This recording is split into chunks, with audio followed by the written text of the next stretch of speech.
आज के इस वीडियो का जो विषय है हमारा लोकमान्य बाल गंगाधर तिलक के राजनीतिक विचारों से संबंधित है। बाल गंगाधर तिलक राष्ट्र के ऐसे मूर्धन्य राजनीतिक विद्वान रहे हैं जिन्होंने राष्ट्र को उद्वेलित किया, जागृत किया और जनमानस तक राष्ट्र की स्वराज्य और स्वदेशी को पहुंचाने में योगदान दिया।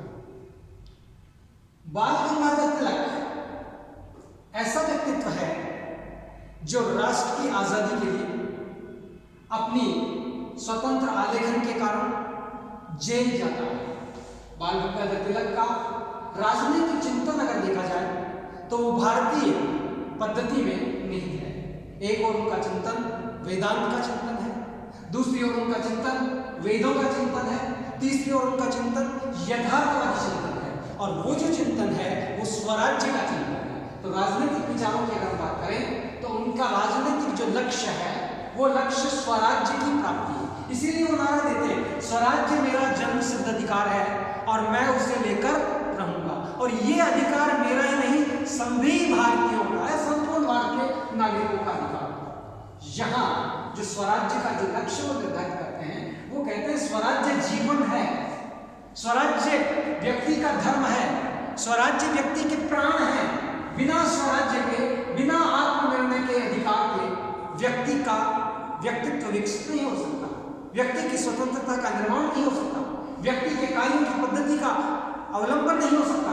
व्यक्ति के व्यक्तित्व के विकास में स्वराज्य अपना महत्वपूर्ण योगदान देता है और यहाँ जो स्वराज्य है वो आत्मनिर्णय का अधिकार है, सही पूछो तो। और इसके अलावा अगर हम दूसरी ओर देखें तो स्वराज्य आत्मा की सर्वोच्चता का वैकल्पिक सिद्धांत भी दिखाई देता है।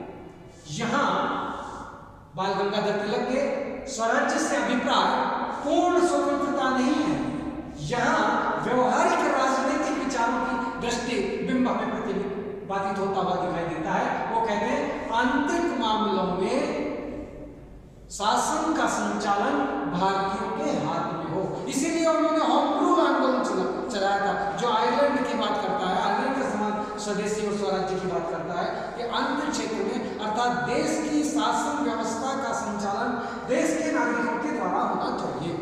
विदेश का जो संबंध है, विदेशी मुद्रा है, सुरक्षा है, ये सारे जो कार्य हैं ये ब्रिटिश सरकार के हाथ में रह सकते हैं। तो राजनीतिक कार्यों का प्रबंधन भारतीयों के हाथ में हो, आंतरिक क्षेत्र में अंतिम सत्ता जनता के हाथ में होनी चाहिए कि जनता ही अंतिम निर्णय करता होती है। स्वराज्य शासन प्रणाली में मूलभूत परिवर्तन चाहते हो कि जो शासन प्रणाली ब्रिटिश सरकार की चल रही है उस प्रणाली में परिवर्तन हो, उसके स्थान पर भारतीयों का शासन हो। इसी के साथ वो कहते हैं कि भारत में जो देशी रियासतें हैं उन रियासतों में भी स्वशासन नहीं है, स्वराज्य नहीं है, तो उन रियासतों में भी स्वराज्य अर्थात जनता का शासन लागू होना चाहिए।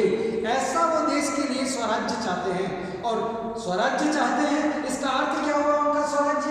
उनका स्वराज्य ब्रिटिश सरकार के अधीन रहते हुए भी राष्ट्रीय शासन, आंतरिक शासन देश का जनता के हाथ में हो, ऐसी प्रणाली को वो स्वराज्य कहते हैं। तो यहाँ कई बार एक अंतर दिखाई देता है कि जो उदारवादी हैं और जो बाल गंगाधर तिलक है दोनों के मध्य स्वराज्य का लक्ष्य कहीं समानता का द्योतक होता हुआ दिखाई देता है, क्योंकि वो भी स्वराज्य चाहते हैं और तिलक भी होम रूल आंदोलन स्वराज्य की बात करते हैं। परंतु यहाँ अगर कहीं अंतर हम देखना चाहें तो वो अंतर यह है कि बाल गंगाधर तिलक ब्रिटिश न्यायप्रियता में, ब्रिटिश सभ्यता में, ब्रिटिश संस्कृति में विश्वास नहीं करते। वो भारतीयता में विश्वास करते हैं, भारतीय साधनों में विश्वास करते हैं, भारतीय जन की शक्ति में विश्वास करते हैं। ये उनमें थोड़ा अंतर साधनों का और लक्ष्य का कहीं न कहीं दिखाई देता है, क्योंकि उनके लक्ष्य उदार है, तिलक के लक्ष्य अपने आप पर निर्भर आत्म बलिदान के लक्ष्य निर्धारित होते हुए दिखाई देते हैं। फिर दूसरी ओर अगर हम स्वराज्य की बात करें तो तिलक ये कहते हैं स्वराज्य का जो आधार है वो सामाजिक व्यवस्था का आधार है। अगर स्वराज्य मिलेगा तभी सामाजिक व्यवस्था का निर्माण होगा, स्वराज्य होगा तभी राष्ट्रीय प्रगति का मूल विकास हो पाएगा। मूलतः प्रगति स्वराज्य पर निर्भर करेगी। फिर वो कहते हैं स्वराज्य भारतीयों के अस्तित्व के लिए अनिवार्य है। भारत की स्वतंत्रता, नागरिकों का कार्य, ये उनका अस्तित्व है। चाहे वो भाषण की अभिव्यक्ति हो, चाहे वो कार्य की अभिव्यक्ति हो, चाहे वो उद्योग की अभिव्यक्ति हो, चाहे वो सामाजिक व्यवस्था के निर्माण और सुधार की अभिव्यक्ति हो। इसलिए वो कहते हैं हर प्रकार के विवादों का हल करने की जो शक्ति है वो स्वराज्य में निहित है, और यह स्वराज्य हमें चाहिए। अर्थात जो स्वराज्य है उसको वो कहते हैं स्वराज्य मूल है।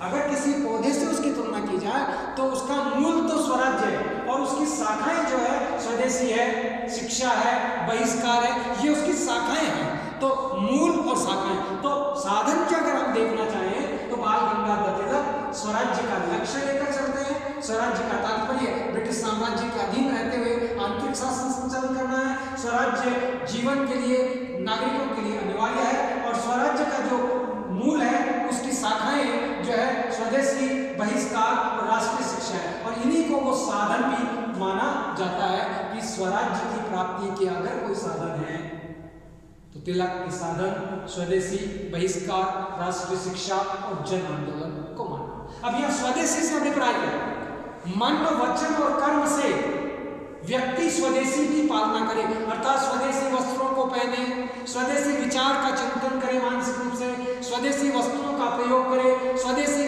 विद्यालयों की व्यवस्था करे, अर्थात हर प्रकार से, चाहे उसका चिंतन हो, चाहे उसकी सामाजिक व्यवस्था हो, चाहे उसकी आर्थिक व्यवस्था हो, चाहे उसकी राजनीतिक व्यवस्था, सभी व्यवस्थाओं में स्वदेशी की झलक होनी चाहिए, और स्वदेशी के बिना राष्ट्र का निर्माण या विकास नहीं हो सकता।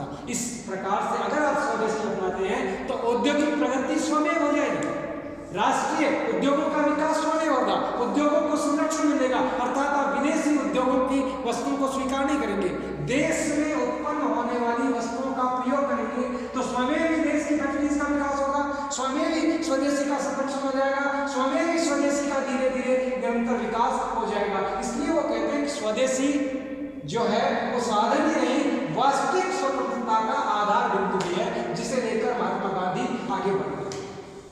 अब हम उनके दूसरे स्वदेशी का वस्त्र भी है, उद्योग भी है, शिक्षा भी है, अदालत भी है, तो व्यक्ति का शरीर, मन और मस्तिष्क सभी में स्वदेशी के विचार की बात को करते हैं, और ये जो स्वदेशी है एक प्रकार से ब्रिटिश सरकार के आर्थिक हितों पर चोट करने का, व्यापारियों के व्यापार को ठप करने का कार्य होता है, ये स्वदेशी है।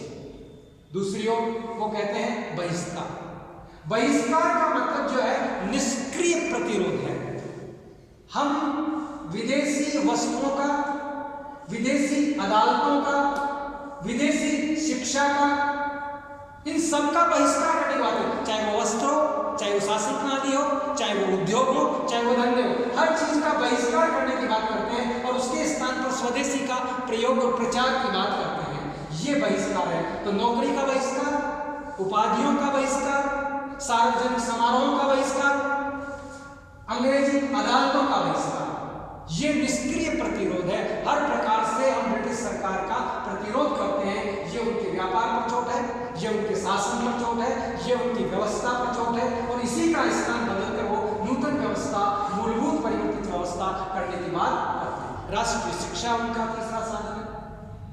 राष्ट्रीय शिक्षा देखा जाए तो ये महर्षि दयानंद के आंदोलन से जो प्रभावित रही है, और राष्ट्रीय शिक्षा जो है वो स्वभाषा में, अर्थात भारतीय नागरिकों के लिए भारतीय भाषा में शिक्षा हो, और वो शिक्षा के लिए एक लिपि होनी चाहिए। वो अंग्रेजी लिपि की बात नहीं करते, वो यहाँ देवनागरी लिपि की बात करते हैं। वो शिक्षा में धार्मिक शिक्षा की बात कर रहे हैं। यहाँ धार्मिक शिक्षा का अर्थ पंथवाद नहीं है, यहाँ धार्मिक शिक्षा का अर्थ कट्टरवाद नहीं है, यहाँ धार्मिक शिक्षा का अर्थ हिंदू संस्कार नहीं है, यहाँ धार्मिक शिक्षा का अर्थ नैतिक शिक्षा की बात करते हैं, जो कर्म की शिक्षा देती है, जो लोगों को जोड़ने की शिक्षा देती है, वो व्यक्तित्व के विकास और निर्माण की शिक्षा देती है, सहयोग की शिक्षा देती है, वो धार्मिक शिक्षा है जिसे हम मॉरल एजुकेशन कह सकते हैं। उसके साथ वो कहते हैं कि शिक्षा सभी नागरिकों के लिए होनी चाहिए, स्वभाषा में हो और सभी के लिए हो, अर्थात हर नागरिक शिक्षित होना चाहिए, और सार्वजनिक रूप से उसे शिक्षा प्राप्त हो, सर्वसुलभ हो, ऐसी शिक्षा नीति की वो बात करते हैं। उसके लिए वो कहते हैं कि शिक्षा नीति के पाठ्यक्रम में औद्योगिकी और प्राविधिकी विषयों का भी समावेश किया जाना चाहिए, और जनता को आसानी से सर्वसुलभ शिक्षा शिक्षा का जो उद्देश्य है, बाल गंगाधर तिलक का जो राष्ट्रीय शिक्षा साधन की बात करते हैं, वो प्रचार करते हैं, इसके पीछे उनका जो उद्देश्य है भारतीय उद्देश्य की पूर्ति करना, अर्थात स्वराज्य की प्राप्ति, स्वदेशी के मानसिक विकास करना, व्यक्ति के व्यक्तित्व का निर्माण करना, व्यक्ति का चारित्रिक उत्थान करना। अब चारित्रिक उत्थान की अगर हम बात करें तो यहाँ चारित्रिक उत्थान का अर्थ है संस्कार होना, सहयोग है, दया है, दया के साथ एक दूसरे के मदद करना है, इसके साथ है जो चरित्र निर्माण है। ये सारी चीजें हैं जो उनके व्यक्तित्व के एक पार्ट के रूप में दिखाई देती है, जो शिक्षा के लिए है। इसलिए शिक्षा राष्ट्रीय जागृति का माध्यम है। अगर शिक्षा को हम देखें तो पूरे राष्ट्र को साक्षित करने का, जागृत करने का अगर कोई माध्यम है तो वो एजुकेशन है। जन आंदोलनों को प्रेरित करने का साधन है शिक्षा, क्योंकि शिक्षा व्यक्ति के मस्तिष्क को परिवर्तित करती है, शिक्षा व्यक्ति की सोच को परिवर्तित करती है, शिक्षा व्यक्ति के व्यवहार को परिवर्तित करती है, शिक्षा व्यक्ति के कार्यों का परिवर्तन कर देती है। इसीलिए शिक्षा एक प्रकार से राष्ट्रीय संगठन निर्माण की ओर प्रेरित करती है। इसलिए वो कहते हैं जब राष्ट्रीय निर्माण होगा, जब राष्ट्रीय संगठन निर्मित होंगे, जब राष्ट्रीय चेतना जागृत होगी तो जन आंदोलन विकसित हो जाएंगे और जनता स्वयं ही स्वराज्य को प्राप्त करने के लिए लालायित नहीं होगी, प्रेरित होगी और वास्तविक ज्ञान प्राप्त कर लेगी, तो स्वराज्य उनके लिए आसान हो जाएगा। आगे बाल गंगाधर तिलक के जब स्वराज्य की बात करते हैं, एक और उनका लक्ष्य स्वराज्य है, साधन उनके स्वदेशी बहिष्कार और राष्ट्रीय शिक्षा है, जन आंदोलन में स्वराज्य क्यों आवश्यक है वो ये बताते हैं। फिर आगे वो कहते हैं कि ये जो स्वराज्य है, ये जो राजनीतिक विचार है, इन विचारों की प्राप्ति के लिए वो 4 तत्व की बात करते हैं, 4 शब्दों की बात में अपना संक्षिप्तीकरण देते हैं। वो कहते हैं जनमत, उसमें विश्वास है उनका कि जनता की जैसी भावना हो, जनता की जैसी आवश्यकता हो, देश की मूलभूत अभिव्यक्ति हो, ये जनमत है। तो जनमत में विश्वास करते हैं कि जनता क्या चाहती है, ये जनमत है उनका। जनमत में विश्वास, जनशक्ति में विश्वास, वो व्यक्तिगत शक्ति में विश्वास नहीं करते, निरंकुशता में विश्वास नहीं करते, वो जनता की शक्ति में विश्वास करते हैं कि शक्ति अगर किसी में है तो एक व्यक्ति विशेष में नहीं, वो जनता के समूह में, जनता के भाव में, जनता के कार्य में जनशक्ति निहित है, व्यक्ति में नहीं, जन में शक्ति है। अर्थात शक्ति का जो प्रतिबिंब है वो व्यक्ति विशेष में नहीं है, पद विशेष में नहीं है, वो जनता के अंदर निहित है, इसलिए उसे जनशक्ति कहते हैं। एक और जनमत हो, दूसरी ओर जनता की शक्ति हो, अर्थात जनमत के माध्यम से निर्मित शक्ति जो जनप्रतिनिधियों की शक्ति हो सकती है, जिसे कार्यपालिका, व्यवस्थापिका, न्यायपालिका में विकसित कर सकते हैं। और जनसंपर्क, तीसरा जो वो कहते हैं जनसंपर्क, जनता से अधिक संवाद हो, अधिक से अधिक जनता का जुड़ाव हो, अधिक से अधिक जनता का संपर्क हो और एक जनता का विचार सामूहिक विचार बनकर के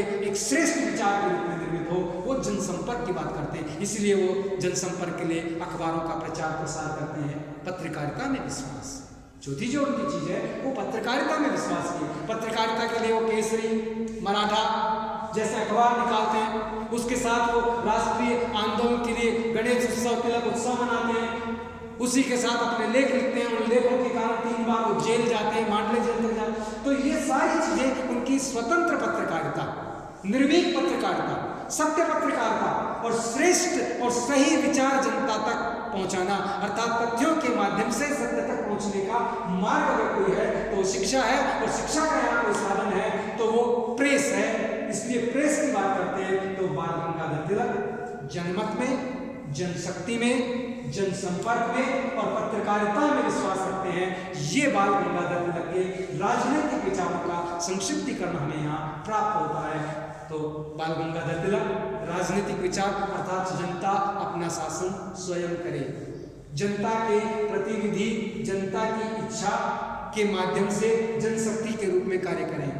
शासक अर्थात राज्य सेवक है, स्वामी नहीं है। राज्य एक साधन है, साध्य जनता है। जनता का विकास करना राजनीतिक उद्देश्य और लक्ष्य है। और यहीं से जो सरकारें हैं वो संप्रभुता प्राप्त करती है, अपना औचित्य प्राप्त करती है। इस प्रकार के विचार संक्षिप्त में राजनीतिक विचारों की दृष्टि में हम कह सकते हैं और उन्हें समझ सकते हैं विस्तृत रूप में। धन्यवाद।